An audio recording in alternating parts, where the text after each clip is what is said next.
Vamos a entrar. Cordial saludo, amigo que sigue el canal Juan de Jesús Sánchez. Dios lo bendiga por sus aportes, por las expresiones que nos han dado a conocer sobre los contenidos de todos los programas que están en esta plataforma. Y damos la honra y la gloria a Dios, porque Él es el que nos permite, por medio del poder de la palabra, de su palabra, y la guía del Espíritu Santo, pues estar en este momento con usted para poder seguir conociendo las grandezas que Dios tiene, los planes que Dios tiene, las bendiciones que Dios tiene para sus hijos. Y por eso es gozoso para nosotros y es un privilegio siempre presentar el Evangelio de Cristo. Cordial saludo al pastor Antonio, quien nos acompaña para hablar sobre un tema de mucho interés para nuestra vida de cristianos. Pastor, ¿cómo se encuentra? Muy buenos días, querido hermano Juan de Jesús. Bueno, nos encontramos bien, gracias a Dios. Y como siempre, un gozoso de poder compartir contigo y con la audiencia de tu plataforma estos temas tan interesantes y tan edificantes para nuestra vida cristiana. Y también saludo al pastor Daniel Guillón. Así es, pastor. Qué bueno poder saludar también al pastor Daniel Albeiro Aguillón, después de ese viaje. Está todavía desempacando maletas, pero qué bueno que ese viaje siempre lo hace para proclamar el Evangelio de Jesucristo. Cordial saludo, pastor Daniel Albeiro. Bueno, muchísimas gracias. Un saludo para cada una de las personas que se conectan, que comparten con nosotros. Pues como siempre lo decimos, es una muy buena oportunidad que el Señor nos concede para tocar algunos temas y en este caso algunos versículos que deben ser interpretados pues a la luz de una hermenéutica adecuada. Así que, bueno, muchas gracias. Aquí estamos nuevamente a disposición. También agradecemos a Juan David Sánchez Ballesteros, quien hace posible esta conectividad. Y damos gracias al Todopoderoso por la vida de este joven, quien está también formándose en la palabra de Dios para poder ser luz para el mundo y dar el amor que Dios nos da por medio de Jesucristo. A usted, amigo, reitero los agradecimientos por seguirnos, por el apoyo. Y desde luego que pueden comunicarse 317-618-84-45. Compartan con sus amigos para que examinen este contenido ahora, para que se puedan conectar y puedan estar atentos, porque en verdad hoy vamos a hablar de algo grande, algo que a través de la historia y a través del tiempo y aún en la eternidad habla Pablo en el capítulo 13 de Primera de Corintios, que todo podrá pasar menos el amor. Entonces, hoy tenemos en nuestra temática de textos fuera de contexto el examen de un texto que realmente yo creo que lo sabemos de memoria y siempre todos los días proclamamos esta expresión hermosa. Y es algo así lo que nos indica el capítulo 4 de la primera carta de Juan en el versículo 8. Y él dice estas expresiones hermosas. El que no ama no ha conocido a Dios, porque Dios es amor. Este es un versículo hermoso. El que no ama no ha conocido a Dios, porque Dios es amor. Sin embargo, el humanismo, a través de la filosofía, a través de la misma sociología y la psicología, han dado unos contextos muy propios de estos pensamientos humanos de lo que es el amor. La misma filosofía en sí define la sabiduría, el amor, el conocimiento. De igual manera, dentro de las artes, la tendencia y la sensibilidad de nosotros por la belleza, siempre admiramos o una obra musical o una pintura o una escultura, y ahí está el amor por las artes. Y así, en la psicología se puede examinar muy bien un contenido eminentemente que se produce dentro de nuestra sensibilidad, nuestra naturaleza, nuestras propias sensaciones, que es el amor. Pero el texto es muy claro. El que no ama no ha conocido a Dios, porque Dios es amor. Y es posible que dentro de una plena injerencia y una fuerza muy poderosa del humanismo dentro del cristianismo, es posible que muchos confundamos o fusionemos que el amor que se siente por el conocimiento, como es el caso de la filosofía, sea el mismo amor que habla Juan en este texto. El amor no ama, el que no ama, perdón, el que no ama no ha conocido a Dios, porque Dios es amor. Pero sobre esto nos van a explicar, sobre este texto, dentro de la serie Textos fuera de contexto, los pastores Antonio y el pastor Daniel Beiro. Pastor Antonio, qué bueno conocer lo que es realmente el verdadero amor. Muchas gracias, querido Juan de Jesús. Bueno, antes de entrar a definir lo que bíblicamente significa el amor de Dios, vamos a observar dos aspectos importantes en cómo la humanidad ha interpretado ese amor de Dios. Creo que todos hemos escuchado en expresiones en nuestras iglesias y aún en nuestras familias o amigos que dicen, no, yo no creo en el infierno. El infierno no existe porque Dios es bueno y Dios es amor. Entonces, pues no, si Dios es un Dios bueno y es un Dios de amor, no puede tener un infierno para la gente. Otros dicen, yo no creo en el castigo eterno porque Dios es amor. Otros dicen, yo sé que en última instancia, como Dios es bueno y Dios es amor, Él me perdona todos mis pecados, entonces no tengo problema con eso y la gente puede seguir viviendo de una manera tal que piensan que, sin embargo, a última hora, a último momento, Dios va a perdonar todos sus pecados, pero lo expresan de una manera como si Dios estuviese alcahueteando situaciones porque Dios es amor. Entonces, asociamos a que Dios es amor con que Dios tiene que tener una tolerancia absoluta hacia nuestras maldades, nuestras iniquidades o nuestros pecados. Me gusta cómo le enfoca el doctor Arthur Pink, que él dice que la Biblia nos enseña o nos indica que con respecto a la naturaleza de Dios, tenemos que comprender que el amor de Dios no es simplemente una expresión o un sentimiento. De hecho, no es un sentimiento. Cuando la Biblia dice que Dios es amor, está hablando de su naturaleza. Así como expresa que Dios es espíritu, eso lo encontramos en Juan 4:24. Dios es espíritu, entonces es lo opuesto a cualquier otra cosa. En el sentido más elevado, Dios es incorpóreo, no tiene una sustancia visible. Y así como nos dice que Dios es espíritu, también dice que Dios es luz, lo cual es opuesto a la oscuridad o a las tinieblas. Y por último, él expresa, basado en las escrituras, de que Dios es amor. Y no es que simplemente Dios ama, sino que Dios es amor, como lo estamos viendo en el texto de Juan 4, primera de Juan 4:8. Pero tenemos que comprender que no es que Dios ame simplemente, sino que Dios es amor en su propia naturaleza.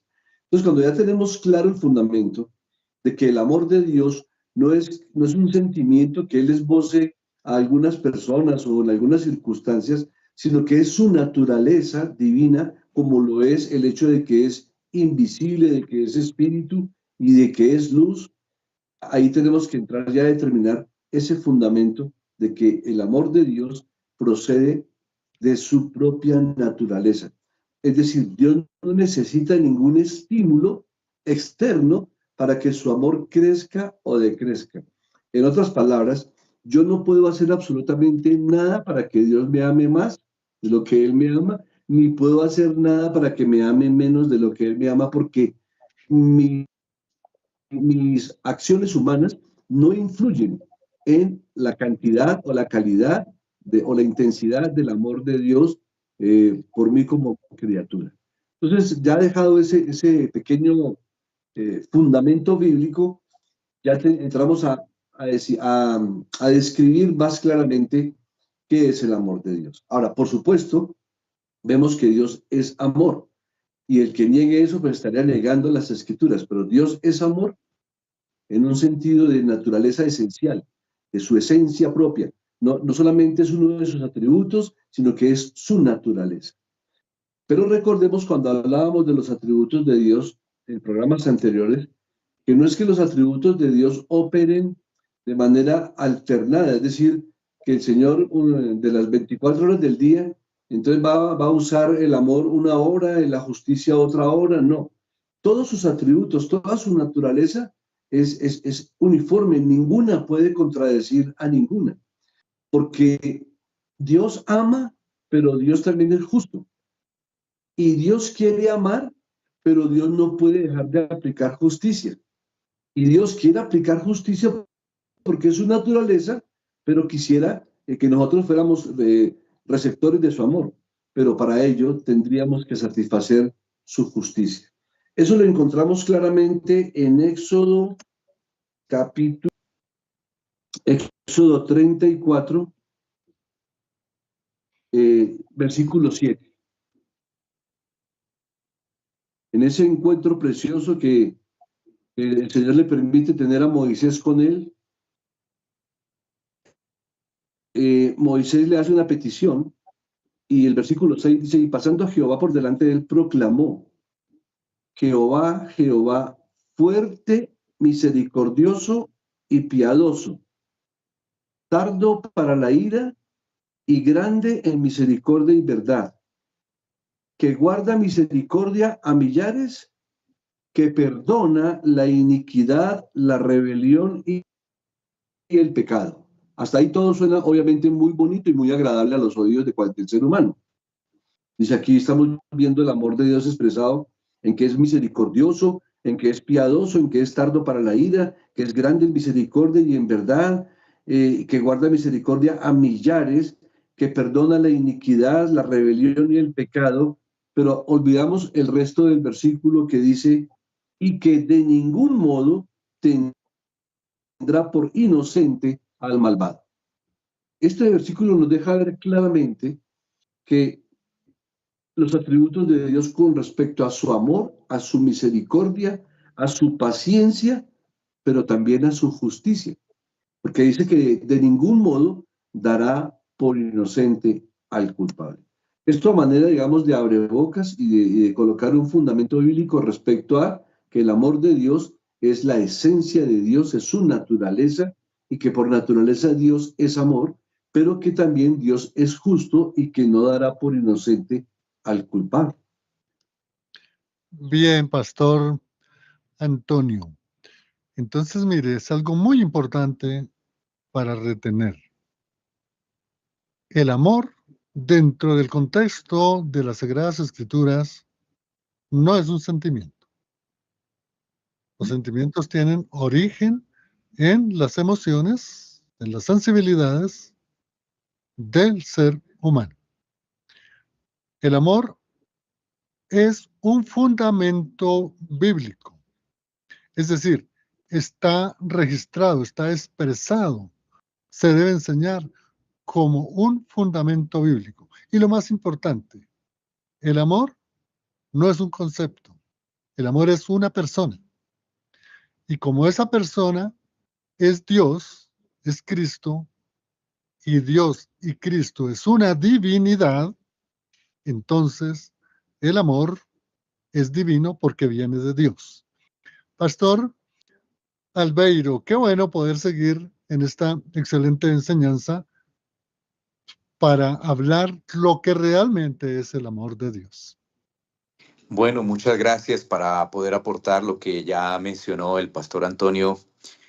Digamos lo siguiente, hay una confusión en el tema del amor y esa confusión la podemos ver bajo dos líneas, aunque podemos mirar más situaciones, pero por cuestiones de tiempo podemos mirar esas dos líneas. La primera es que las personas no tienen un concepto del amor porque Dios no ha abierto sus ojos para que realmente puedan comprender el amor. ¿Sí? Eso es algo muy importante. Por eso las personas que no conocen a Dios tienen un concepto erróneo del amor y se basan en sentimientos que son temporales y interpretaciones propias o de filosofías, ¿cierto? Entonces, aquella persona que no tiene un concepto del amor es porque no conoce a Dios. Pero también podemos mirar otra línea. Aquellas personas que tienen una mala información debido a enseñanzas que no están ajustadas a las escrituras. Y entonces viene la respuesta, Dios es amor. Pero, por ejemplo, cuando uno va al Salmo 7, al versículo 11, dice la escritura, Dios es juez justo y Dios está irado contra el impío todos los días. Entonces, aquellas personas que reciben una mala enseñanza del amor de Dios, piensan que Dios no va a tomar medidas o acciones contra aquellos que transgreden sus leyes, sus mandamientos, sus decretos. Y esas personas no observan todo el consejo bíblico y olvidan, por ejemplo, lo que hemos mencionado del Salmo 7, versículo 11, donde se habla de la justicia de Dios. ¿Cierto? Entonces, aquí vemos dos lineamientos en los cuales, pues, no se tiene claridad del amor de Dios. Uno es de acuerdo a mi propia conveniencia, ¿no? A lo que yo he podido experimentar y así yo puedo definir el amor. Y eso es porque no tengo a Dios. Y el otro es aquellas personas que son mal enseñadas, que pueden asistir a una congregación, pero lamentablemente el énfasis que se le hace al amor hace que se olvide las demás perfecciones de Dios, los demás atributos. Ya el pastor Antonio nos mencionaba que cuando estamos hablando de los atributos o de las perfecciones de Dios, estamos hablando de que sus atributos no son partidos, no, sino que estamos hablando de esa unidad de Dios. Entonces, como Dios es amor, Dios también es justicia, pero no podemos quitar menos amor, más justicia, o podemos decir más amor, menos justicia. No, porque eso es interpretar inadecuadamente y de forma perjudicial las escrituras. Y esto hay que tenerlo muy en cuenta. Bien, pastor Daniel Beiro. Oye, qué excelente estos dos aspectos que nos ha compartido el pastor. Si en verdad en nosotros no reina el amor de Dios, hay dos fuentes. No conocemos el amor de Dios, estamos totalmente alejados, es decir, cerrados totalmente nuestro entendimiento, nuestros sentimientos mismos y nuestros ojos. Pero hay otro que es, y es muy importante, la mala enseñanza de las escrituras. Y esto sí que es en abundancia en muchas denominaciones. Escuchaba hace poco una como es más bien de publicidad, de marketing, ¿no? Entonces se decía, Dios es amor. ¿Quieren conocer el amor de Dios? Venga por su milagro, venga por su bendición, venga por su abrazo, porque Dios te ama. Esto suena muy bonito y es hasta muy publicitario, pero eso confunde, eso confunde. al que escucha, porque se da lo que decían los pastores, simplemente el amor se confunde con los sentimientos o con una cuestión social o con otro vínculo humano, pero no con el amor de Dios, que es Dios mismo, porque Él es amor. Continuemos, Pastor Antonio, en este tema tan importante y yo creo que muy esencial que podamos nosotros entender lo que es realmente el amor de Dios. Sigamos. Ok, sí, quería inclusive con el último comentario que hiciste tú, querido Jesús y el pastor Dani, ahondar un poquito más en lo que es la concepción humana acerca del amor de Dios, porque siempre tenemos la tendencia a pensar que podemos influir en Dios para que nos ame más, pero el amor de Dios no está influenciado por nada ni por nadie, es decir, no hay nada en los objetos del amor de Dios que muevan o que hubiesen movido a Dios para amarnos. No existía nada en ninguna de las criaturas que lo atrajera o que lo impulsara. De hecho, el amor que una criatura siente por otra se debe a algo en el objeto amado, pero el amor de Dios es libre, es espontáneo, no tiene causa. La única razón por la que Dios ama a alguien se encuentra en su propia voluntad soberana. Y eso lo vemos reflejado en textos como Deuteronomio 7, 7 y 8, que dice: no por ser vosotros más que todos los pueblos os ha querido Jehová y os ha escogido, pues vosotros erais el más insignificante de todos los pueblos, sino por cuanto Jehová os amó. Entonces, ahí queda muy claro que el Señor amó a ese pueblo y ama a su iglesia, no porque nosotros hayamos hecho cosas buenas para que Dios nos amara o hubiésemos influenciado en su amor. Esto es vital e importante que los oyentes lo tengan en claro y los creyentes lo tengan en claro, porque también lamentablemente ocurre dentro de la misma iglesia cristiana que, habiendo sido renacidos de nuevo, pensamos que podemos ampliar el amor que Dios pueda tener por nosotros. Mire, la máxima expresión del amor de Dios está claramente en la cruz del Calvario. Cristo dijo muy, muy claramente: este es el verdadero amor, el que uno ponga su vida por sus amigos. Y lo que hizo Dios fue poner la propia vida de su Hijo Jesucristo por aquellos a quien Él voluntaria y soberanamente decidió amar, con un amor salvífico. Tenemos que entender que Dios es amor y que Dios ama su creación de una manera general, sí, porque Dios ama su creación. Pero también ya hemos esbozado en programas anteriores que hay un amor especial, hay un amor específico que Dios, en su soberana voluntad, le da a sus hijos, como lo leímos en Deuteronomio 7, 7 y 8.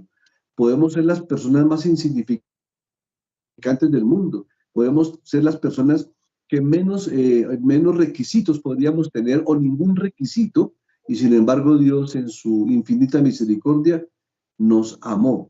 Pero para el Señor poder manifestar su amor, no lo podía hacer sin dejar de manifestar su justicia, como bien lo explicó el pastor Dani, y nos trajo a mente el texto del Salmo, donde dice que Dios está airado todos los días contra el impío. Y también en Romanos, creo que en el capítulo 1 o 2, dice que el Señor, que la ira de Dios se manifiesta desde el cielo contra toda impiedad e injusticia de los hombres que detienen con injusticia la verdad. Entonces, cuando escuchamos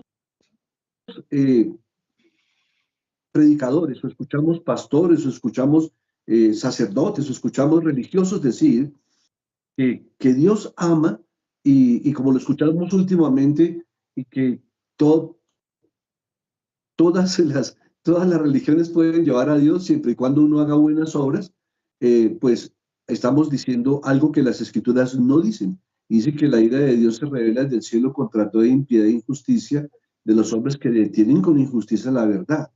Entonces, ¿la verdad cuál es?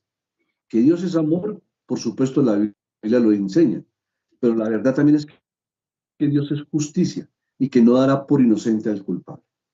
Creo que alguien definió de una manera muy sabia que la cruz del Calvario es la máxima representación de las dos cosas: del amor de Dios al sacrificar a su propio Hijo por los perdidos, y a la vez la justicia de Dios, porque tuvo que aún sacrificar a su propio hijo para satisfacer su justicia, porque no había otro ser, ni humano ni celestial, sino tenía que ser un ser divino, santo y puro, que pudiese pagar por nosotros, por nuestras culpas, por nuestros pecados. Entonces, cuando miramos a la cruz del Calvario, tenemos que ver que están las dos máximas expresadas allí.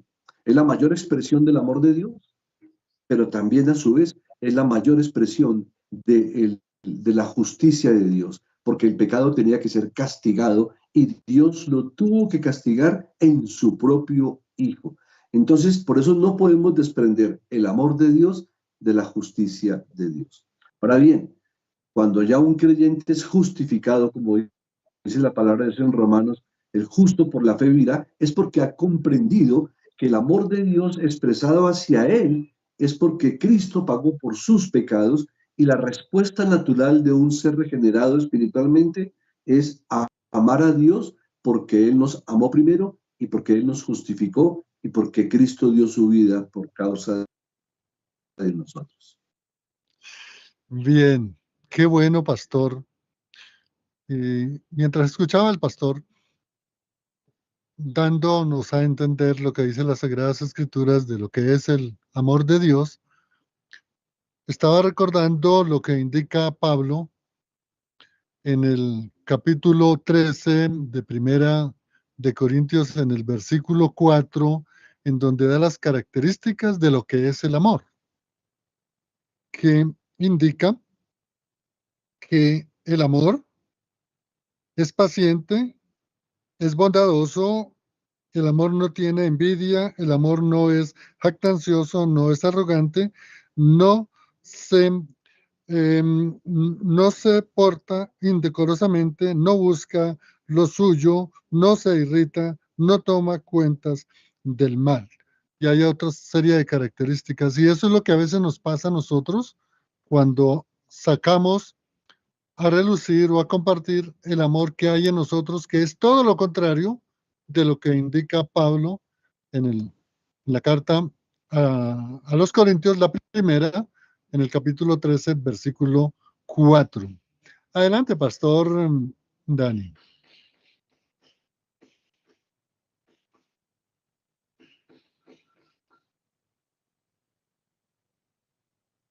Pastor, no le escuchamos. Sí, gracias. Creo que ahora sí. Sí, señor. Bueno, quisiera compartir algunas cosas adicionales sobre el tema del amor, haciendo referencia a esa perfección de Dios, y es recordar lo siguiente, que el amor de Dios es eterno.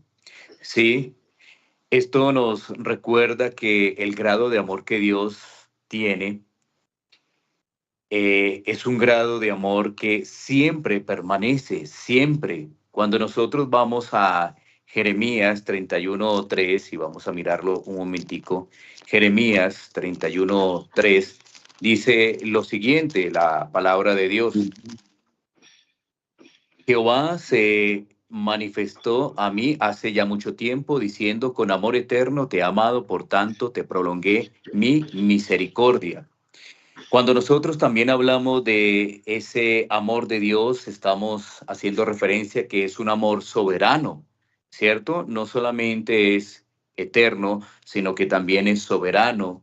Y de igual forma estamos hablando de ese amor sacrificial, ¿cierto? Cuando nosotros vamos a las Escrituras y analizamos el tema del amor, vamos a ver que Dios dio a su Hijo para que Él muriera y tomara el lugar del pecador. Ese es un amor sacrificial, como lo enseña Romanos capítulo 5, versículo 8.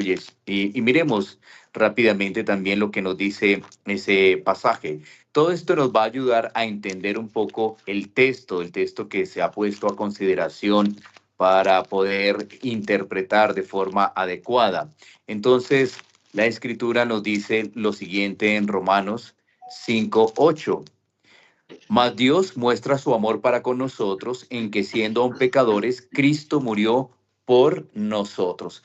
Eso que nos está recordando con respecto al amor, que el amor de Dios es sacrificial.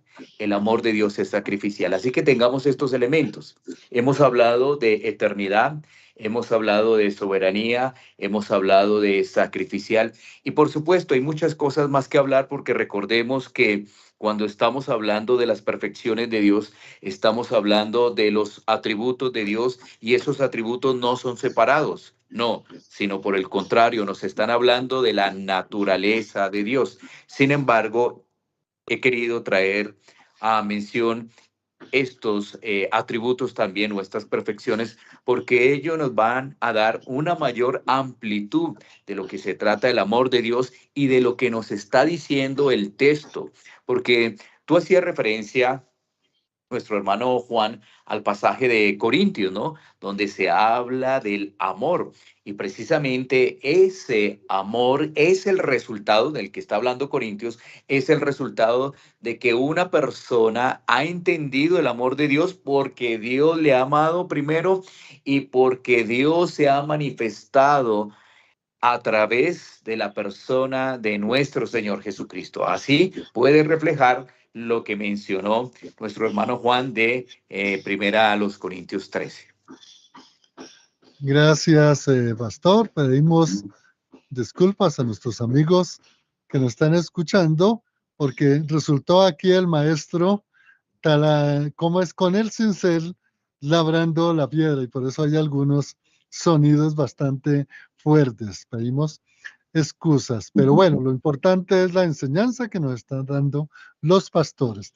Continuamos, pastor Antonio, en esta exposición tan importante, y yo creo que es de suma importancia que cada uno de nosotros entendamos lo que es el amor de Dios y no lo confundamos con un amor de emociones que es el resultado a veces de nuestras pasiones desordenadas. Seguimos, pastor Antonio. Muy bien. Bueno, después de ya haber entendido que el amor de Dios es eterno, es soberano, como nos lo expresaba el pastor Dani, y que Dios nos amó primero, y que no había ninguna causa por la cual nos amara, sino solamente su soberana voluntad. Ahora vamos a entrar a analizar de qué está hablando el apóstol Juan en esta carta, ya para aplicarlo, que es el tema del texto fuera de contexto. Miremos cuál es el panorama no solamente de la Biblia, sino miramos el panorama del texto. Aquí en esta primera epístola de Juan, vemos que él está muy interesado en traerle al pueblo del Señor seguridad y convicción. Seguridad sobre nuestra vida en Cristo y convicción sobre la verdad que hemos oído desde el principio. Por eso es que leemos en la misma carta de Juan, estas cosas se les he escrito a ustedes que creen en el nombre del Hijo de Dios para que sepan que tienen vida eterna. Primera de Juan 5:13. Pero él también nos dijo a todos nosotros antes de este texto, no les he escrito porque ignoren la verdad, sino porque la conocen y porque ninguna mentira procede de la verdad. Y les he escrito estas cosas respecto a los que están tratando de engañarlos. Eso está en Primera de Juan, capítulo 2, versículo 26. Entonces, el contexto para el versículo que estamos revisando el día de hoy es que los falsos maestros estaban introduciendo sus herejías en la iglesia. Y Juan advierte al pueblo de Dios de que ellos ya conocen la verdad y que si ya conocen la verdad, no tienen por qué dejarse engañar ni influenciar de una manera no bíblica. Y es tanto así que por eso en esta carta encontramos que en los primeros versículos el apóstol utiliza expresiones tales como lo que hemos oído, lo que hemos visto, lo que hemos contemplado, lo que han palpado nuestras manos, hemos dado testimonio de lo que hemos visto. Y estos términos que usa el apóstol, pues son intencionales en el sentido de que él quería dejar muy claro de que ya su pueblo, el pueblo de Dios, tenía un conocimiento claro acerca de estas cosas y la seguridad y la convicción con respecto a Cristo Jesús como Salvador. Y luego dice, él está hablando claramente de que Cristo existía, siempre ha existido y que desde el principio estaba y está con el Padre y que se ha manifestado. Así comienza también el Evangelio, ¿no? En el principio era el Verbo y el Verbo era con Dios y el Verbo era Dios. Ahora bien, Ya con este buen fundamento que hemos establecido bíblicamente, ya podemos entender más el amor de Dios. Aquí estamos encontrando en la carta de Juan que había un marcado contraste entre la influencia del mundo hacia la iglesia, una influencia entre lo que podríamos decir los hijos de oscuridad contra los hijos de Dios. También podemos ver un contraste entre la luz y las tinieblas, entre el amor y el odio. Y justamente es en este evento, es en este ambiente cultural, en este ambiente teológico y en este ambiente religioso que el apóstol Juan coloca allí el texto que estamos revisando de que Dios es amor. Porque el amor es un tema muy recurrente en las cartas de Juan y para poder entender lo que él nos está diciendo, nuestro concepto de amor debe ser el mismo concepto que él está transmitiendo y que fue, por supuesto, inspirado por el Espíritu de Dios. Y el mismo Señor Jesucristo lo manifestó en Juan 15:13 al decir que el verdadero amor es que alguien ponga su vida por sus amigos. A mí me impacta mucho el texto que tocó el pastor Dani al decir del amor eterno de Dios, porque Dios le dice a Jeremías, con amor eterno te he amado. Y uno dice, pero si ni siquiera existía Jeremías, ni existía el pueblo de Israel, no existía la iglesia, ni siquiera existían los cielos y la tierra, con amor eterno te he amado, lo que hace ratificar una vez más que Dios es amor y que no necesita ningún estímulo para, para poner a funcionar ese amor a favor de unos o de otros. Entonces, ya el contexto, claramente en el versículo 16 nos dice que nosotros hemos llegado a conocer y hemos creído el amor que Dios tiene para con nosotros, porque Dios es amor. Pero aquí explica, y el que permanece en amor, permanece en Dios y Dios permanece en él. Entonces fíjese que no solamente yo decir sentimentalmente, ya decir es que Dios es bueno y me ama, no. Aquí dice que si yo amo a Dios y Él me ama, es porque yo debo permanecer en su amor, porque el amor de Dios permanece en mí. Es decir, tengo que vivir una vida que le agrada al Señor, una vida guiada por Dios, una vida en obediencia, en amor por su palabra, por sus mandamientos, en amor por el reino de los cielos, en amor por las escrituras, en amor por la iglesia, en amor por el Señor. Excelente, Pastor Antonio, que a propósito, el mismo versículo 10 del capítulo 4 de la primera carta de Juan dice, en esto consiste el amor, no en que nosotros hayamos amado a Dios, sino que Él nos amó a nosotros primero y envió a su Hijo en propiciación por nuestros pecados. Más claro no puede Excelente, ser. excelente, Sí. excelente. Ajá. Muy bien, hermano, excelente. Y seguimos, Pastor Antonio, hoy con Pastor Daniel Vero, hoy con fondo de cincel. Seguimos, Pastor. Bueno, seguimos. El pastor Antonio estaba hablando de ese contexto de la carta del apóstol Juan y yo quisiera hacer algunas anotaciones adicionales. Y es que precisamente para esa época, recordemos, el apóstol Juan ya era una persona mayor y siempre estaba tratando a los receptores de la carta como hijitos, mostrando esa paternidad, mostrando esa delicadeza y ese llamado que hacía referencia a una seguridad de salvación, como lo mencionaba. Pero ¿cuál era el inconveniente? El inconveniente era de esos falsos maestros, un grupo conocido como los gnósticos. Estos tenían unas confusiones porque lamentablemente ellos desligaban el cuerpo del alma y para ellos el cuerpo se podía convertir en algo de estorbo y el alma más bien poderse purificar. Entonces, por ejemplo, ellos se sentían sin pecado, ¿cierto? Y Juan les está aclarando en cada uno de los capítulos que la comunión entre hermanos, el conocimiento de Dios, De igual forma, esa manifestación del amor son características de un hijo de Dios. Y si esos falsos maestros no tenían ello, pues realmente lo que estaba haciendo era generar una confusión. Y vemos hoy en día que lamentablemente también hay muchas confusiones. ¿Por qué? Porque se toman textos aislados. Y cuando nosotros vemos efectivamente el desarrollo de ese capítulo 4, lo que vamos a observar es que en cada una de esas líneas, de esos versículos, del 7 prácticamente hasta el 21, se está describiendo el amor de Dios. Ese amor de Dios, como tú lo mencionaste en ese versículo 10, es realmente impactante, pero la única manera para que pueda ser impactante en nuestra vida es que Dios nos dé entendimiento, el Espíritu Santo nos ilumine, nos dé vida para que nosotros podamos tener ese impacto de lo que es el amor de Dios.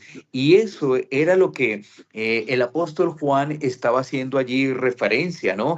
Desligándose completamente de los falsos maestros y aclarando, dando información conforme a las escrituras, y eso traería una seguridad, convicciones a aquellos receptores de la carta. Recordemos que esta carta tenía unos receptores de tipo más universal, no estaba dirigida a una iglesia específicamente, sino realmente a un grupo de iglesias que se encontraban en la región de Asia Menor.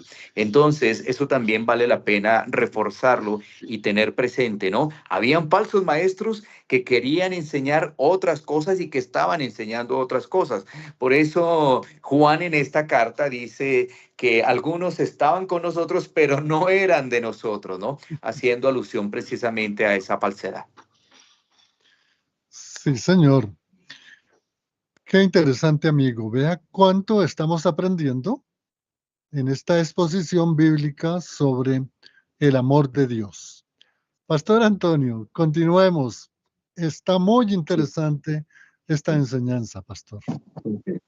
Ajá, gracias. A mí me gustaría seguir reforzando un poco más lo que tiene que ver el amor y la justicia en un sentido paralelo. Porque tiene que quedar muy bien claro que el amor de Dios no sacrifica su justicia, ni su justicia sacrifica su amor, sino que funcionan plenamente. Hermanos, mire, la justicia de Dios requiere que el culpable reciba su castigo. Ya lo leímos en Éxodo 34, 7, que lo quiero volver a leer. Dice que guarda misericordia a millares y que perdona la iniquidad, la rebelión y el pecado, y que de ningún modo tendrá por inocente al malvado, y que visita la iniquidad de los padres sobre los hijos y sobre los hijos de los hijos hasta la tercera y cuarta generación. Y aquí quiero clarificar también que aquí hay una verdadera demostración del amor de Dios. Dios, así como dice que no tendrá por inocente al culpable, también nos va a enseñar a través de la escritura que tampoco entonces va a tener por culpable a un inocente. Porque cuando leemos el texto de Éxodo 20 y también aquí de Éxodo 34, es donde se han sacado de contexto y creado doctrinas como que miren las maldiciones generacionales. No, quiero que hagamos un contraste entre lo que acabamos de leer de Éxodo 34, 7 con lo que dice Ezequiel 18, 20. El alma que pecare, esa morirá. El hijo no llevará el pecado del padre, ni el padre llevará el pecado del hijo. La justicia del justo será sobre él y la impiedad del impío será sobre él. Entonces, cuando comparamos esos dos textos, vemos claramente que el amor de Dios nunca va a estar separado de la justicia de Dios y que el alma que peca es la que muere. O sea, cada uno es responsable delante de Dios por su pecado. Pero Dios es amor en su esencia, pero en su esencia también es justicia. Entonces, para resumir este punto es que Dios no puede ir en contra de sí mismo. Es decir, su amor no puede ir en contra de su justicia.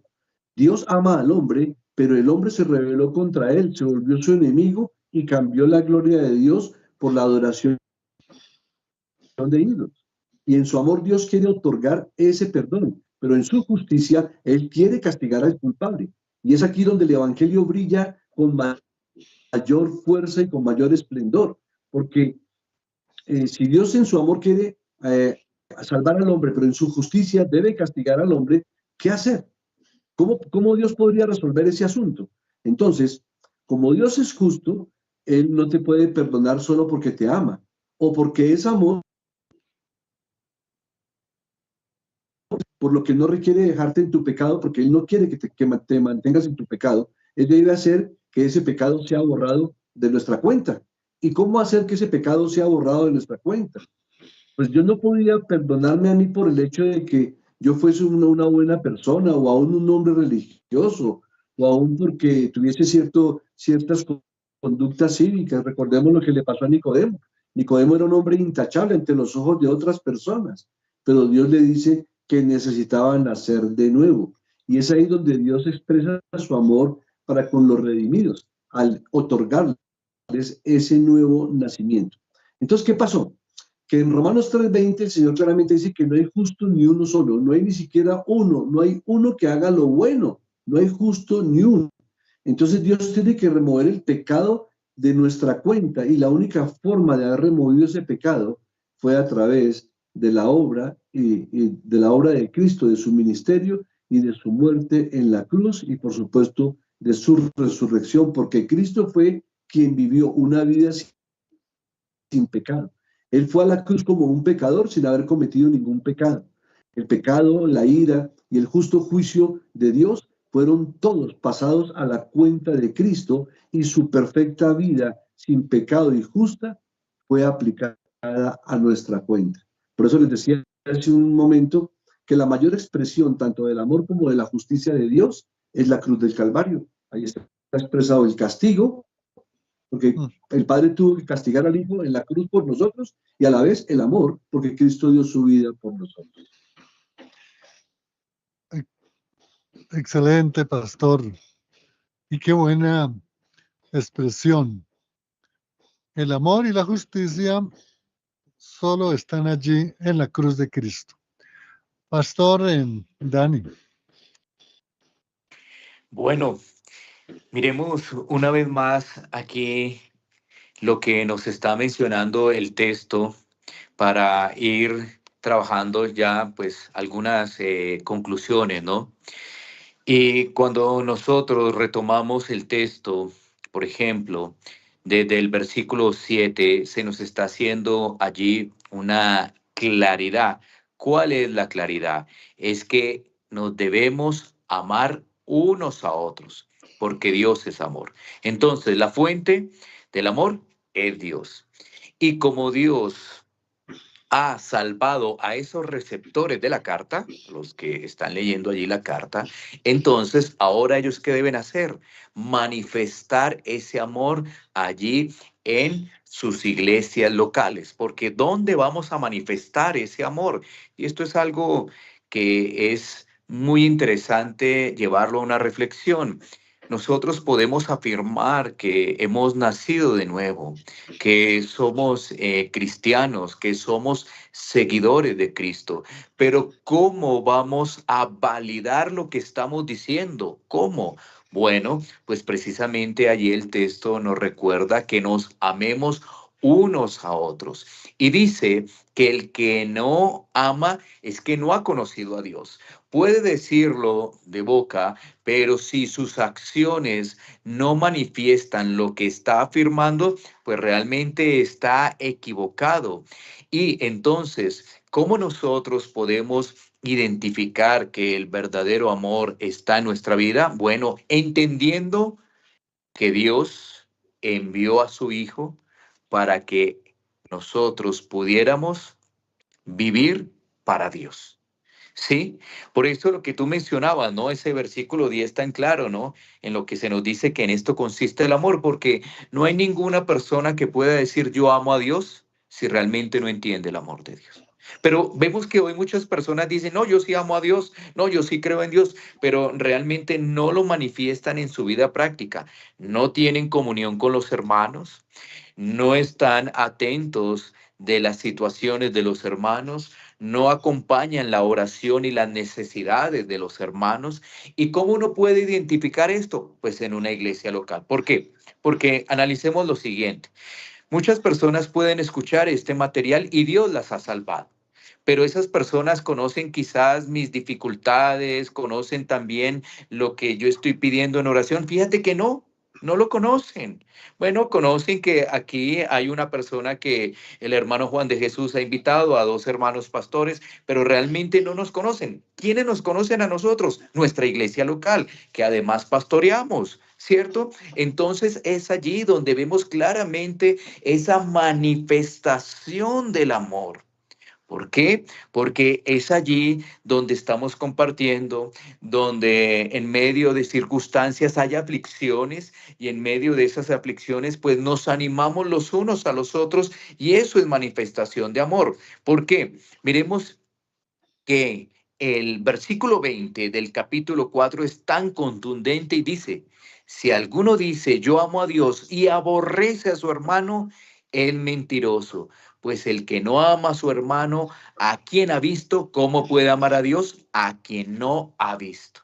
Son conclusiones que nos va entregando el texto en este desarrollo del amor, porque fácilmente nosotros podemos decir, sí, yo amo a Dios. Pero si no entendemos que Él nos amó primero y que ahora testificamos de ese amor ante los demás, anunciando el Evangelio, pero conviviendo, teniendo comunión con nuestros hermanos en la iglesia local, pues hay cosas que reflexionar y hay cosas que ajustar. Bien, pastora Dani Albeiro. Bueno, tenemos unos minuticos, pastores, para poder concluir con alguna aplicación tan importante hoy para el conocimiento del amor. Pastor Antonio. Bueno, la conclusión que de una manera anticipada venía mencionando es invitar a nuestros hermanos, mire la cruz de Cristo. Si quiere comprender el amor y la justicia del Señor, mire la cruz, vaya a la cruz. Yo recuerdo que hubo un texto de Isaías, que fue un texto que en realidad atravesó el corazón de Carlos Spurgeon cuando era muy joven, y que fue predicado inclusive por un hermano de la iglesia que no era el pastor, porque por asuntos climáticos el pastor no pudo asistir. Y este predicador le decía a Spurgeon, joven, yo veo que estás muy atribulado, pero si haces uso del texto que te he compartido, que es de Isaías, que simplemente dice, mirad a mí. Mire, no requiere ningún esfuerzo grande físico, no requiere una fuerza descomunal física, simplemente requiere mirar a Cristo. Spurgeon dice que ese texto atravesó su corazón. Y creo que la mejor manera de aplicación para el tema que estamos hablando es, mira la cruz de Cristo, mira lo que el Señor hizo por ti y por mí, mira lo que el Señor ha hecho por su iglesia, mira lo que el Señor ha hecho al salvarnos, nos ha demostrado su infinito, eterno y soberano amor. Pero también mira la cruz para verificar y observar que allí también hubo un acto de justicia y que Dios tuvo que castigar a su propio Hijo, imputándole a él toda nuestra maldad y nuestros pecados, y a nosotros imputándonos su amor y su justicia y la vida perfecta de Cristo, concluyendo que ese evento de la cruz y a quien Dios derramó su amor por medio de la cruz y la justicia del Señor, justificándonos a nosotros y por la fe, simplemente quiere decir que no tenemos cómo agradecer. O sea, no encontramos cómo agradecerle al Señor tanta bondad, tanta misericordia, tanta maravilla, y por qué el Señor puso sus ojos en nosotros. Nunca olvidaré el texto de Romanos 9:13, ¿no? Vemos que el Señor no tenía razones para amar a Jacob y aborrecer a Esaú, porque las razones de amar a Jacob, la misma naturaleza pecaminosa de Jacob lo descalificaba, así como a Esaú, pero Dios en su infinita bondad y misericordia, eran gemelos del mismo padre, la misma madre, nacieron al mismo tiempo, pero sin embargo el Señor en su soberana voluntad dijo a Jacob, amé, a Esaú aborrecí. No habían hecho ni lo bueno ni lo malo, nada, absolutamente nada. Y esto nos debe llevar a preguntarnos, ¿y por qué yo, Señor? ¿Por qué pusiste tus ojos en mí desde antes de la fundación del mundo? Gracias, Señor, por tu misericordia, por tu amor salvífico en mi vida. Permíteme, Señor, ser agradecido contigo y adorarte y alabarte por toda la eternidad, por lo que has hecho por mí. Esa sería mi aplicación para la vida, mi propia vida y para la vida de los oyentes. Excelente aplicación y con oración y alabanza al Todopoderoso. Pastor Daniel Wenger, apliquemos esta hermosa palabra que el Señor nos ha dado y que ustedes nos la han compartido y explicado. Bueno, muchas gracias. Vale la pena recordar y mencionar que aquella persona que dice que Dios es amor es porque esa persona ha sido expuesta al Evangelio y no solamente ha sido expuesta al Evangelio, sino que ahora vive el Evangelio, ¿cierto? Porque es fácil manifestarlo con palabras, pero sabemos que el que oye y no vive la palabra, dice Santiago, tiene un corazón engañoso, porque realmente no está practicando la verdad. Entonces, qué bueno que esa manifestación del amor dada por Dios a través de su Hijo Jesucristo, ahora nosotros la podamos vivir en dos lineamientos.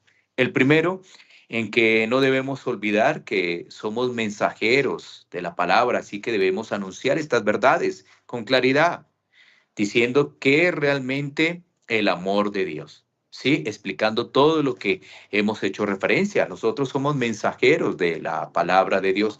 Y lo segundo es que esa manifestación del amor se debe llevar a mantener una comunión con los hermanos, una comunión activa, donde nos estamos cuidando unos con otros, donde nos estamos animando unos con otros, y todo eso con la palabra de Dios, recordando que si hacemos eso es porque la gracia de Dios ha llegado a nuestra vida y nosotros estamos mirando al autor y consumador de la fe. Estamos entonces viviendo el Evangelio. Gracias, Pastor Daniel Beiro.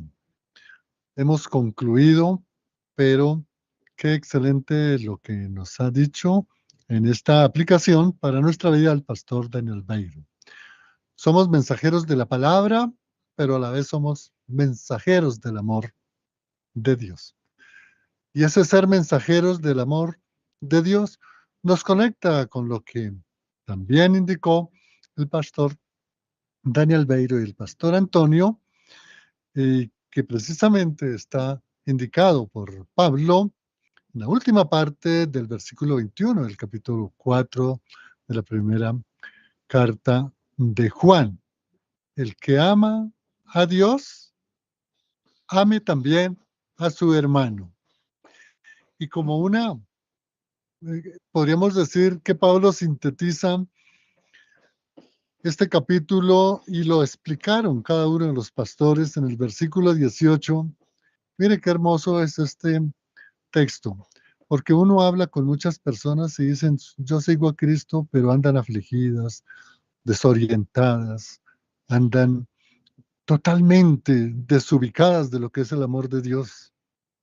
Y esas personas temerosas, pues no tienen un final bueno si no entienden el amor de Dios. Y el versículo 18, capítulo 4 de la primera carta de Juan dice, en el amor no hay temor, sino que el perfecto amor echa fuera el temor, porque el temor lleva en sí castigo, de donde el que teme no ha sido perfeccionado en el amor de Dios. Gracias, amados pastores, Daniel Beiro y Pastor Antonio, pero qué bueno que nos comuniquen las actividades que están desarrollando esta semana en el ministerio que Dios les ha dado, y especialmente las de fin de semana, el Día del Señor. Pastor Antonio. Gracias, hermano. Bueno, nosotros nos reunimos los jueves en nuestra reunión de oración a las 6 de la tarde y los domingos a partir de las 10 de la mañana para lo que es el culto de adoración y también hacemos estudios bíblicos. Y nos reunimos en la calle Octava bis A, número 7735, piso segundo, Barrio Castilla, Iglesia Bíblica Cristiana del Fundamento. Les esperamos con mucho amor allá a los hermanos que quieran conocer nuestra congregación. Gracias, Pastor Antonio. Pastor Daniel Beiro.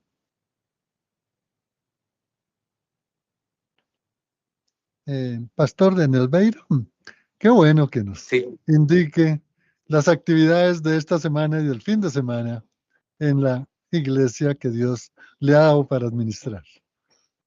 Gracias, gracias.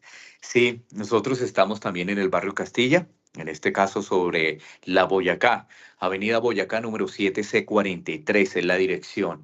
Avenida Boyacá número 7C43. Nos reunimos los días jueves 7 de la noche. Tenemos allí una reunión de oración y los domingos estamos en el Día del Señor a partir de las 10 de la mañana. 10 de la mañana, Avenida Boyacá, número 7C43, Iglesia Bíblica Pan de Vida. Bueno, les esperamos. Gracias, Pastor Daniel Beiro, Pastor Antonio, por esta excelente enseñanza. Damos gracias a Dios por habernos permitido compartir con cada uno de ustedes, amigos de esta plataforma, con contenidos que presentamos el Evangelio de Cristo. Dios los bendiga, amados pastores.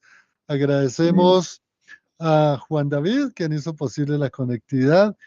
Y bueno, pues también agradecemos el de la música de fondo. Estaba un poquito alta de tono, pero bueno, son también las cosas que a veces se dan, porque todo es para bien.